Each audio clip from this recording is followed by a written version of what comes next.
오늘 찾아오신 예수님 두 번째 시간, 사마리아의 예수님이라는 제목으로 하나님의 말씀 전하도록 하겠습니다.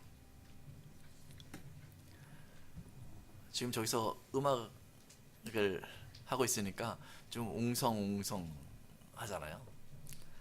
이처럼 지금 이 사마리아의 수가라 하는 동네에 그 마을에서 사람들이 모여서 웅성웅성 되고 있습니다.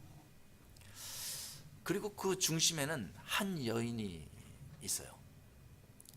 이 사람들이 웅성대는 이유는요, 바로 이 여인이 지금 전하고 있는 이 멘트 때문에, 메시지 때문에 지금 사람들이 웅성웅성하고 있는 거예요.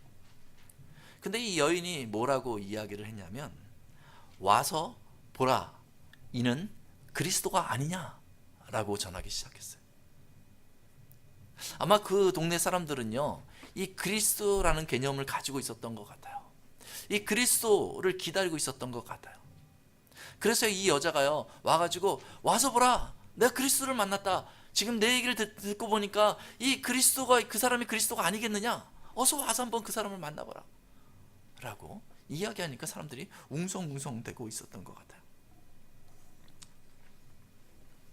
이 여인이 이 이야기를 전하려고 오는데 얼마나 마음이 급하게 왔냐 하면, 우물가에 갔었거든요.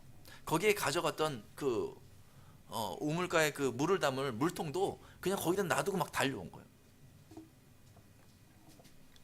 사람들에게 이 이야기를 해주고 싶었던 거예요. 와서 보라, 이는 그리스도가 아니냐. 사실 이 여인이요, 지금 흥분된 어조로 사람들에게 가서 지금 이는 그리스도가 아니냐라고 얘기하고 있지만은, 어제만 해도요, 이 여인이요, 예수님을 전혀 알지 못했어요. 그리고 예수님을 만날 기대도 하지 않았습니다. 그저 이 여인은요, 물 뚫어 우물가에 갔었던 것 뿐이에요. 사실요, 그 우물가에 예수님이 계셨는데, 예수님이 그 우물가에 늘 이렇게 앉아가지고 누가 오는지 나를 좀 만나야 되지 않겠는가 하면서 사마리아인을 기다리고 있었지도 않았어요. 이 예수님도요, 지나가는 길이었어요. 예수님이 이제 그 복음을 전하면서 여행을 하시는데, 예수님이 지금 유대를 떠나가지고 갈릴리로 가는 길이었어요. 그래서 지금 이 사마리아에서 볼 일이 없어야 되는 게 맞아요. 의도하지 않았던 것이에요. 근데 4절에 보니까요, 이 예수님이 갈릴리로 가는데 예수님이 이렇게 얘기하고 있어요. 유대를 떠나서 다시 갈릴리로 가실새 사마리아를 통과하여야 하겠는지라 라고 이야기하고 있어요. 예수님이 굳이 사마리아를 통과해서 가겠다라고 얘기하고 있는 거예요. 예수님을 따르는 제자들은요, 이게 굉장히 불편한 일입니다. 당시에 그 유대인들은요, 이 사마리아 사람들을 상종도 하지 않았어요. 그래서요, 유대에서 갈릴리를 가는데 그냥 이렇게 가면 빨리 갈 수 있잖아요. 근데 시간이 좀 걸려도요, 이렇게 돌아서 갈릴리까지 갔다고요. 근데 예수님이 굳이 내가 사마리아로 가야 되겠다라고 강조하셨어요. 예수님이 사마리아에 일부러 찾아오신 거죠. 제자들은 그 이유를 알지 못하고 그냥 따라 나섰어요.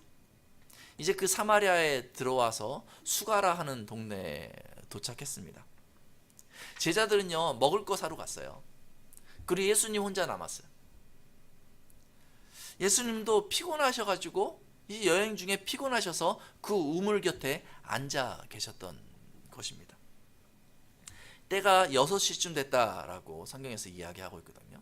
6시는요, 그때 히브리인들이 사용했던 시간인데, 그 시간을 보면 지금의 정오 정도 되는 거예요. 12시 정도? 그러니까 햇빛이 내리쬐는 그런 시간인 거죠. 예수님도 여행 중에 되게 피곤한 몸을 가지시고 이제 그 우물 곁에 앉아 계시다가, 그때 마침 한 여인이 다가오는 것을 봤어요. 그 여인이 바로 그 이름 모를 사마리아 여인입니다. 예수님이 이 여인에게 말을 걸어요. 물을 좀 달라 이 갈증이 나지 않았겠어요?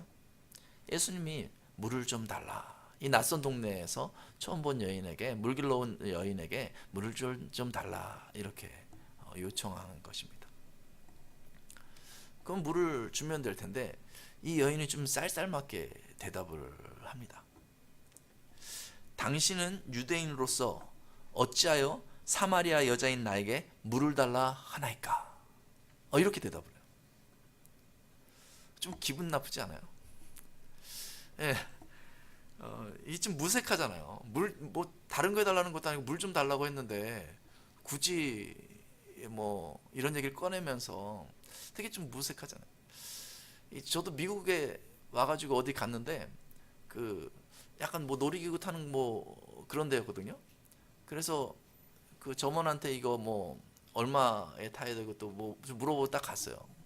근데 제가 이렇게 어떻게 해야 되냐고 이렇게 딱 물어보는데 그 낯선 동네에서 딱 물어보는데 그 여자가 저한테 인상을 쓰면서 what? 뭐 그러는 거예요. 순간 마음이 움찔하더라고요.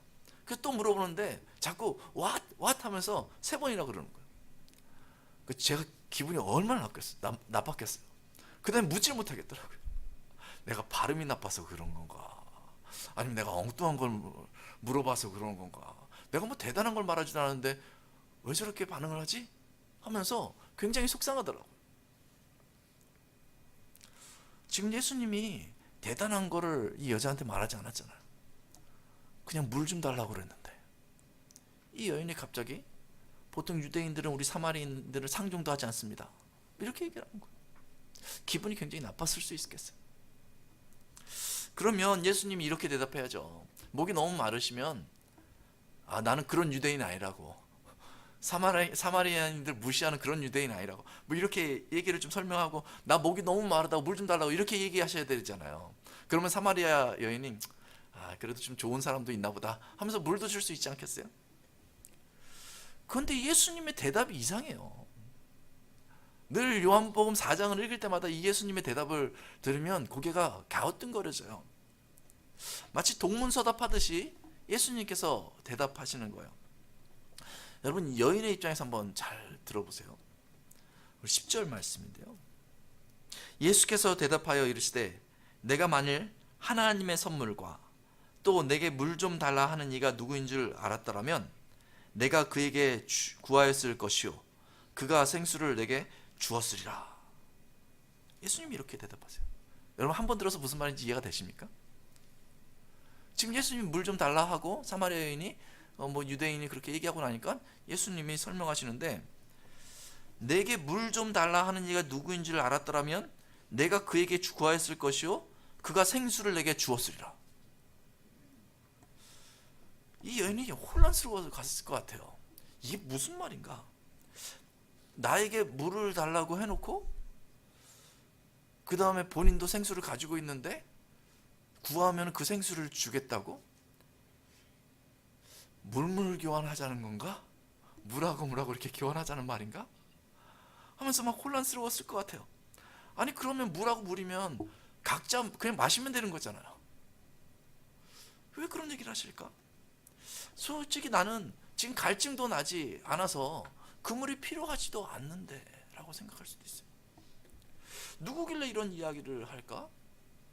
혹시 좀 스페셜한 그 맛있는 물을 가지고 있나? 우리 저기 뭐 마트 같은 데 가면 그 좀 비싼 물 있잖아요. 그 뭐라고 막 써져 있어가지고 비싼 물들. 예수님이 그런 물을 숨겨놓고 계셨나? 뭐 이게 막 혼란스러웠을 것 같아요. 물을 가지고 있다고 하면서 물을 달라고 했지? 하면서 이 말이 이해가 잘 되지 않았겠어요. 그런 생각들이 막 머릿속에 흘러갔을 것 같아요. 더군다나요. 그 당시에는요 이런 물 파는 마트들이 없었잖아요. 지금 여기에 그 우물이 있잖아요. 우물. 이 우물은요 그냥 보통 우물이 아니고요 야곱의 우물이에요. 야곱의 우물. 야곱은 누굽니까? 이스라엘의 선조잖아요. 야곱의 이름이 바뀌어서 이스라엘 해가지고 이스라엘의 자손들이 된 거잖아요.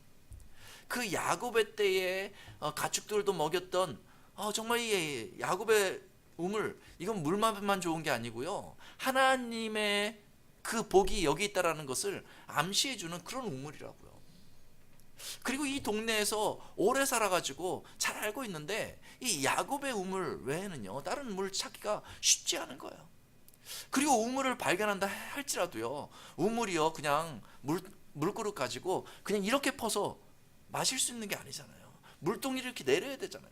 근데 이렇게 보아하니까 예수님은 물동이도 없는 거예요.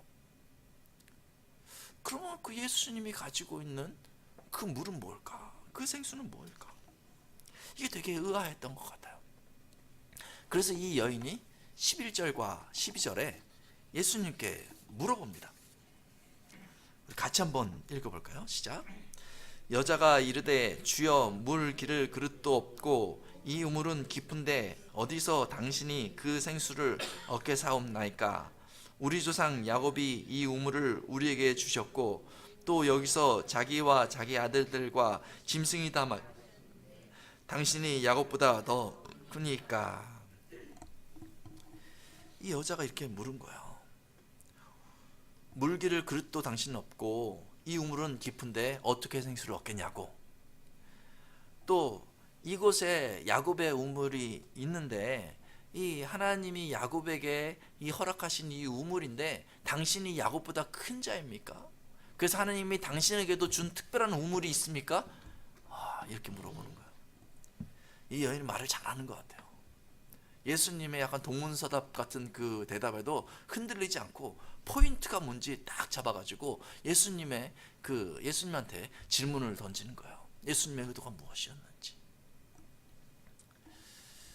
그때 예수님이 어떤 의미에서 내가 물을 구하였고 어떤 의미에서 내가 물을 주기를 원하는지 그 다음 구절에서 14절에서 설명해 주고 있습니다. 제가 읽겠습니다. 13절 14절 제가 읽겠습니다.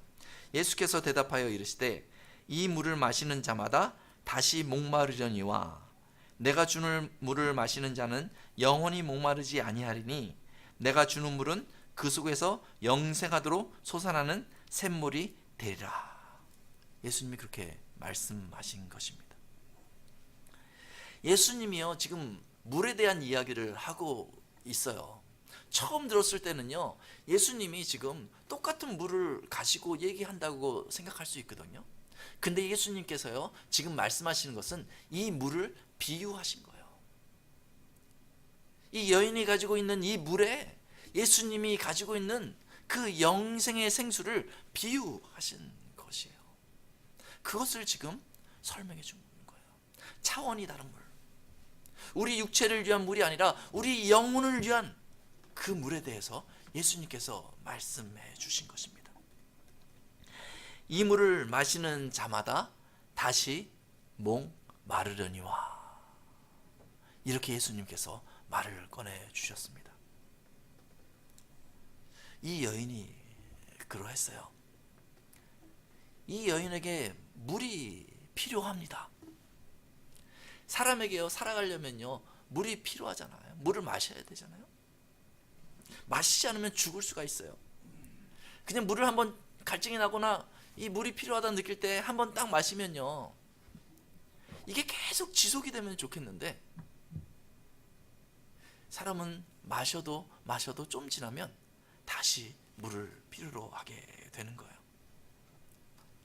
그러면서 이 여인은요 물을 떠서 집에 가서 그 물을 마시고 사용하다가 그 물이 떨어지면 다시 이 우물을 찾아서 와야 했어요. 여러분 예전에 한국에서 이렇게 약수터에 가보잖아요. 그러면 물통 갈 때는요 물통이요 되게 가벼워요. 정말 가볍습니다. 이렇게 들고 갈 수 있거든요. 근데 요만한 물통에 물을 담아 보세요. 올 때는요 정말 무거워요. 진짜 이렇게 짊어지고 가는 게요 집에 가는 게 너무너무 힘들어요. 그런데 집에 가서 그 약수물을 가져다가 좀 먹잖아요. 좀 마셔보잖아요. 그리고 뭐 하는데 좀 쓰잖아요. 그러면 또 금방 떨어져요. 그러면 마실 물이 필요하다 싶으면 또 약수터를 가야 돼요. 이 여인도 그랬을 거예요. 우물에서 물을 퍼가지고 가지만 좀 쓰면 또 떨어지고 그러면 그 물을 기르러 또 가야 되고 그러면 그 물을 담아서 낑낑대며 집에 와야 했어요. 그런데 여기서 주목해서 살펴볼 수 있는 것은 이 여인이 우물을 이렇게 자주 왔다 갔다 여린 여인으로서 그렇게 참 쉽지 않았을 텐데 왜 도와주는 사람이 없을까? 여기에 주목해 볼 수가 있습니다. 오늘 본문을 곰곰이 생각해 보면 이 여인은 목이 말라서 이 몸의 물의 필요를 채우기 위해서 우물을 방문하지만 사실은요, 그 여인의 삶에 더 큰 갈급함이 있었던 것 같습니다. 홀로 물들어 여기를 와야 하는 그 이유가 분명히 있었던 것 같아요. 어떤 면에서는요, 평소에 사마리아인이라고 멸시당하는 것 때문에 상처가 있었는지 몰라요. 그래서 예수님한테 처음 그렇게 얘기했을지 모르잖아요. 그런데 17절, 18절에 보면요, 그것 말고도요, 이 여인 안에 큰 메마른 큰 상처가 있었던 것 같아요. 예수님이 꿰뚫어보고 있었던 그 여인의 그 삶의 갈증이에요. 그것은 뭐냐면 이 여인에게 남편이 5이나 있었다는 거예요. 애들이 5이 아니고요, 남편이 5이나 있었다는 거예요. 그리고 예수님이 말씀하시는데 지금 또 어떤 남자랑 살고 있는데 그 남자는 남편이 아니라는 거예요. 예수님이 남편을 데려오라 이렇게 이 여인에게 처음에 그 여인을 꿰뚫어 보면서 딱 던졌어요. 말을 했어요. 그때 이 여인은요, 자신의 그 아픈 마음을 감추려고 했는지 모르겠어요. 그래서 나는 남편이 없습니다 이렇게 대답을 했어요. 근데 예수님께서 그 여인을 꿰뚫어 보면서 너가 이게 5 남편이 있었고 지금 살고 있는 그 남자도 남편이 아니니 남편이 없다 하는 내 말이 맞도다 이렇게 얘기를 해주고 있는 것입니다. 이 여인은 어떻게 그렇게 많은 남편들이 있었을까요? 이 구약 성경과 이스라엘의 전통에 따르면 이 고엘의 법칙이라는 게 있거든요. 이스라엘 전통에 그런 게 있어요. 그래서 결혼을 했거든요. 결혼을 했는데 이 아이를 낳지 못하고 이 남편이 죽으면요, 그 밑에 동생하고 대를 잇기 위해서 이제 다시 대를 잇기 위해서 결혼을 하고 또 아이를 낳고, 근데 그 낳지 못하고 또 죽으면은 그 밑에 동생하고 이렇게 대를 이어서 결혼하는 그런 풍습이 있었어요. 그러다가 이 가족 중에 남자가 그렇게 많지 않은 경우가 있잖아요. 아직 대를 잇지 못했는데 남자들이 다 죽어버렸어요. 그런 경우는요, 그 친족 중에 그 남편의 역할을 하게 하는 경우도 있었어요. 이 본문에 나오는 이 여인의 그 상황을 이런 이스라엘의 풍습 가지고 적용하는 신학자들이 있습니다. 그리고 또 다른 신학자는요, 그게 아니고 지금 사마리아이기 때문에 이 여인이 결혼했다 이혼했다 결혼했다 이혼했다 그렇게 5번 하고 또 다른 남자를 만나고 있다, 그래서 죄 많은 여인이다 이렇게 평가하는 신학자들도 있습니다. 그런데 저희가 어느 게 정확히 맞는지는 사실은 정확히 알 수 있는 방법은 없어요. 왜냐하면 성경에서 얘기하고 있지 않기 때문에. 근데 저희가 이 여인을 이해하는 관점에서 생각해 본다면 분명한 건 이 여인이 굉장히 외롭다라는 거예요. 이 삶에 갈증이 있다는 것입니다. 자기가 남편이라고 의지할 사람, 나를 사랑하기 때문에 나의 연약함을 도와줄 그 사람이 이 여인에게는 지금 남아있지 않다라는 것입니다. 그냥 물을 뜨러 이 우물에 오는 것 같지만 매번 반복해서 오다가 어느 순간 너무 지치고 힘들 때는 그런 삶의 그 갈증이 생각났을지 몰라요. 누구라도 좀 날 도와줄 사람이 있으면 내가 오늘은 물길로 가지 않을 수도 있을 텐데. 저희도 그럴 때가 있지 않습니까? 매번 일을 하러 가잖아요. 막 일을 하러 가는데 어느 날은 내가 좀 가지 않을 수 있으면 좋겠는데 이럴 때도 있습니다.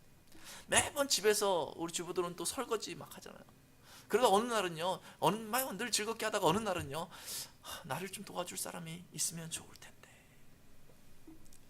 우리가 그냥 살아가는 것 같지만은 때로는요, 뭔가 내 마음에 채워지지 않는 그런 갈증 때문에 막 당황하고 뭔가 그것을 채울 수 있었으면 좋겠다는 그런 마음이 들 때가 있어요. 그래서 사람도 만나러 나가보고요, 뭐 골프도 치러 한번 가보고요, 맛있는 것도 먹으러 가보고요, 내 인생의 갈증이 좀 채워졌으면 좋겠는데, 지금 이 여인은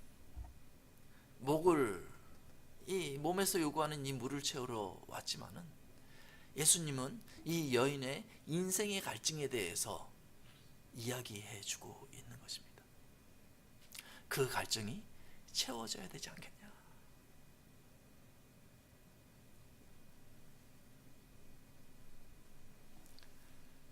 내가 주는 물을 마시는 자는 목마르지 아니하리니 내가 주는 물은 그 속에서 영생하도록 솟아나는 샘물이 되리라.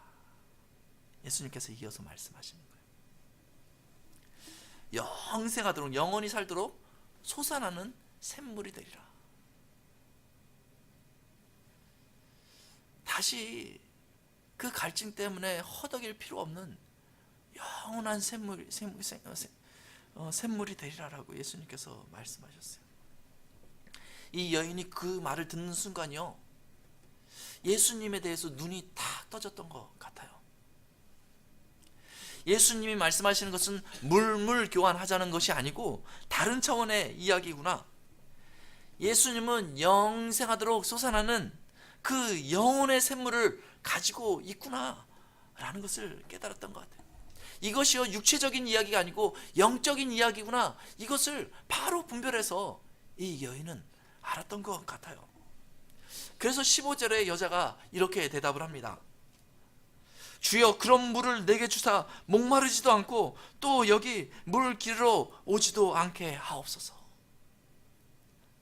이 여인이요, 그냥 통에 물이, 예수님께서 통에 물을 주실 건데 그 물 집에 가면 거기서 그냥 샘물이 막 솟아오리라 이렇게 생각하지 않았을 거예요. 지금 분명히 나의 영혼의 상태를 주께서 보시고 영생의 샘물을 주시려고 하시는 거구나 라는 것을 알고, 주여 나에게도 그 물을 주시옵소서 라고 요청한 것입니다. 이 여인이 예수님을 새롭게 보기 시작했어요. 19절에 보니까 이 여인이 이르되 주여, 내가 보니 선지자로소이다 이렇게 얘기해요. 지금 예수님을 다르게 보기 시작했습니다.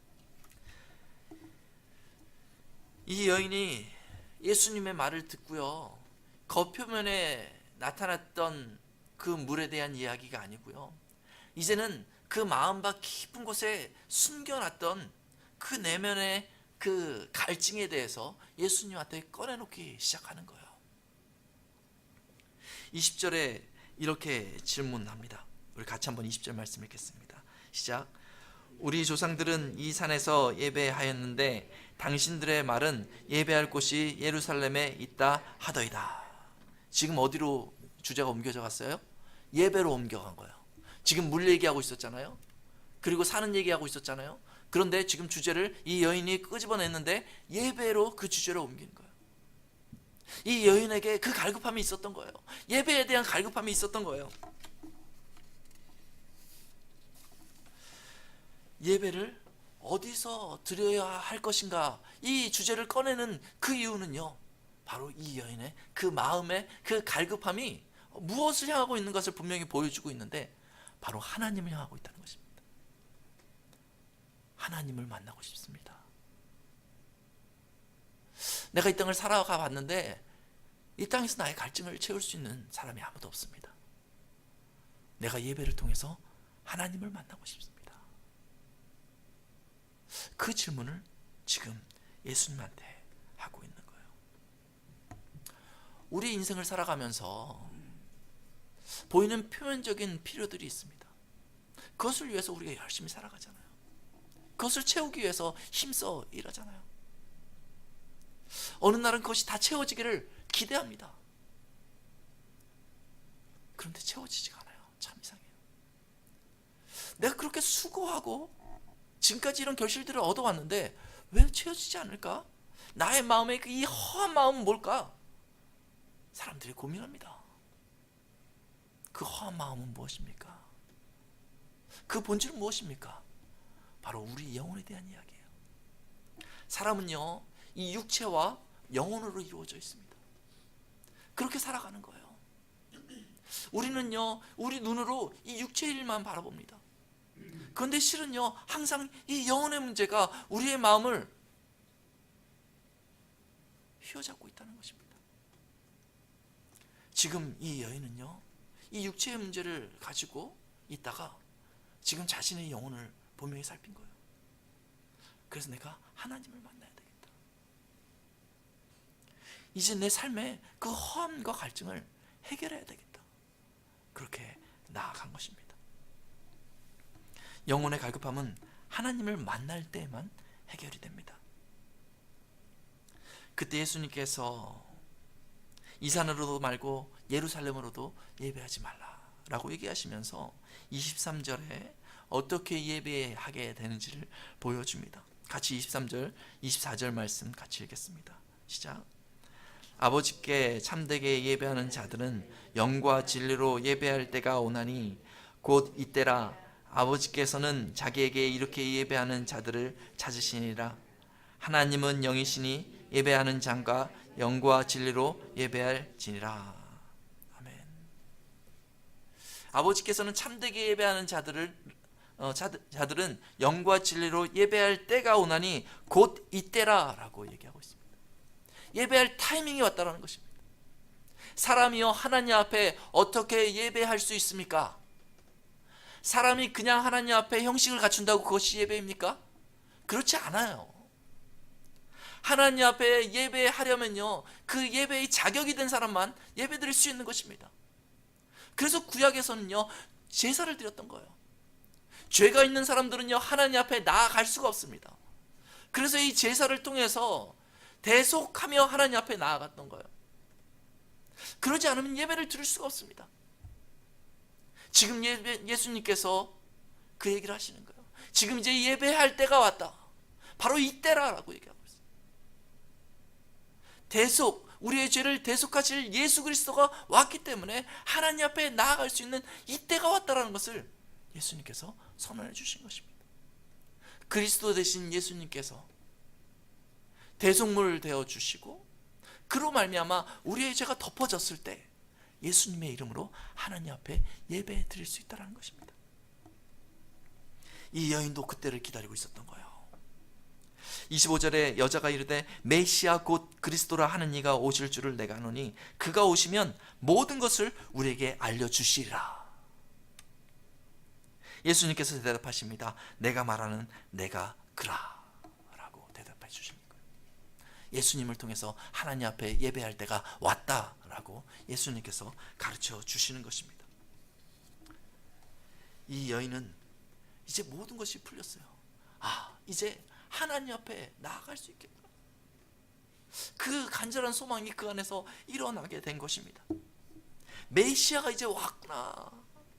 하나님의 통치 가운데 우리가 나아갈 수 있는 그런 시기가 왔구나. 나의 영적인 갈급함, 우리 민족의 그 영적인 갈급함을 채워주실 그 메시아가 왔구나. 그래서 이 여인이 지금 이 물동이 가지고 왔던 물동이도 내려놓고 그리고 자기 동네로 막 뛰어 들어가게 된 거예요. 그리고 사람들한테 이야기하게 되었습니다. 와서 보라, 이는 그리스도가 아니냐.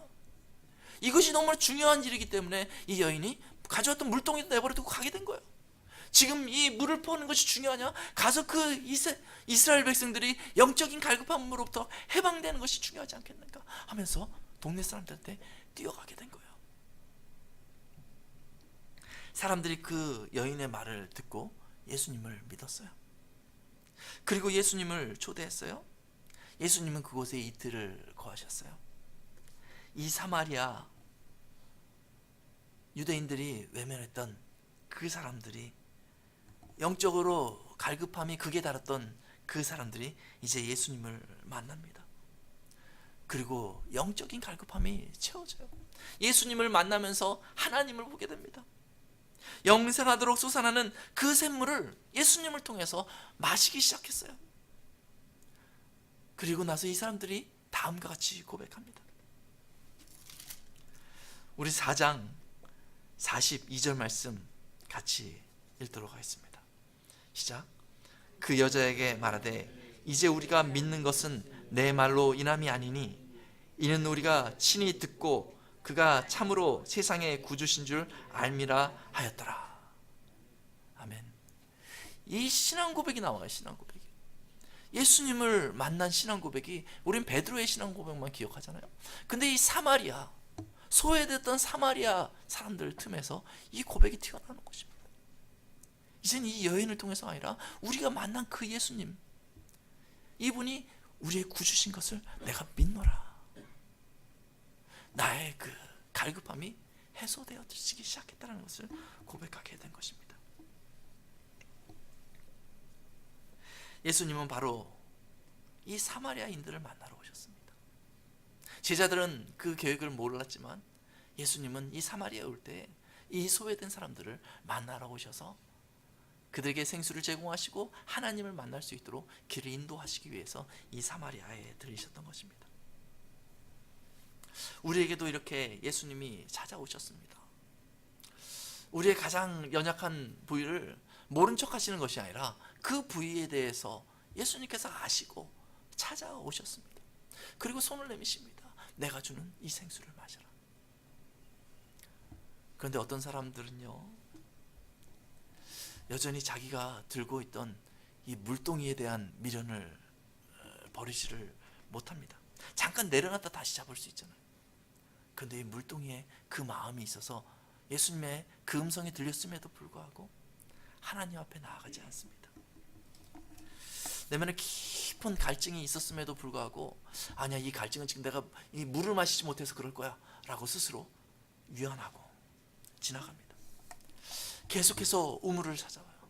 또 우물을 찾아가고 또 우물을 찾아가면서 그 마음에 심한 부담이 있음에도 불구하고 예수님께서 말씀하시는 그 영생의 샘물에 관심을 갖지 않습니다.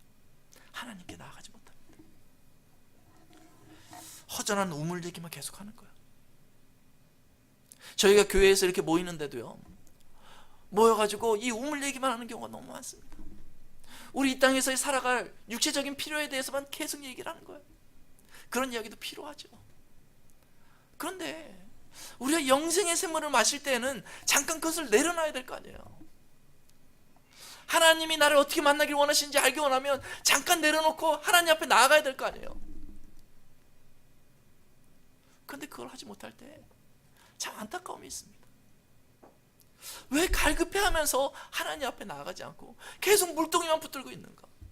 왜 우물 곁에만 머물고 있는가? 그런 생각을 할 때 안타까움이 있습니다.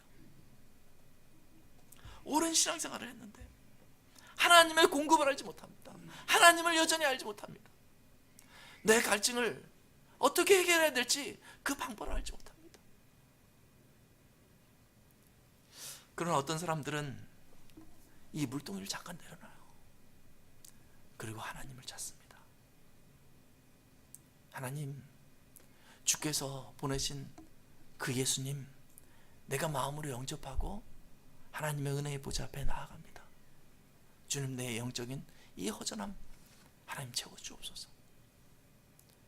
하나님의 공급하시는 그 장소를 찾아갑니다.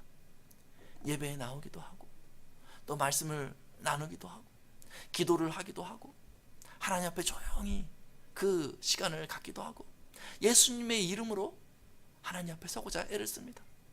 하나님, 나는 여전히 목마른 사람입니다. 여전히 죄 많은 사람입니다. 하나님 앞에 나아갈 수 없는 사람입니다. 그러나 하나님께서 생수이신 예수 그리스도를 보내주셨사오니 믿음으로 나아갑니다. 하나님, 날 만나 주옵소서. 근데 놀라운 것은요, 그렇게 찾는 사람들이 많는다는 거예요.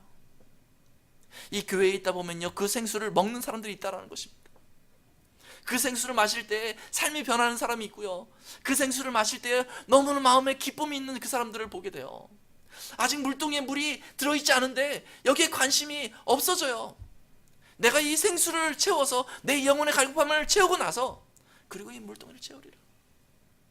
내 삶에, 내 육체적인 삶이 좀 부족해도 내가 갈급하지 않다. 고백하는 사람들을 찾습니다.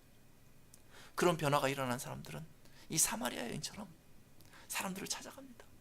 사람들한테 이 이야기를 해주러 갑니다. 마음의 설렘을 가지고 내가 그리스도를 만났다, 내가 그리스도를 통해서 하나님을 만났다 라고 찾아가게 되는 것입니다. 사랑하는 성도 여러분, 혹시 이 자리에 나와 있는데 하나님을 만나지 못하고 맴돌고 있는 분이 있지 않습니까? 영혼의 갈증 때문에 허덕이면서 그 영혼의 갈증을 육체적인 것들로 채우려고 하다가 힘들어하는 분들이 있지 않습니까? 오늘 그 하나님 앞에 결단하고 나아가시기 바랍니다. 하나님은 여러분들을 만나기 원하십니다. 내가 주는 물을 마시는 자는 영원히 목마르지 아니하리니 내가 주는 물은 그 속에서 영생하도록 솟아나는 샘물이 되리라. 우리 같이 기도하겠습니다.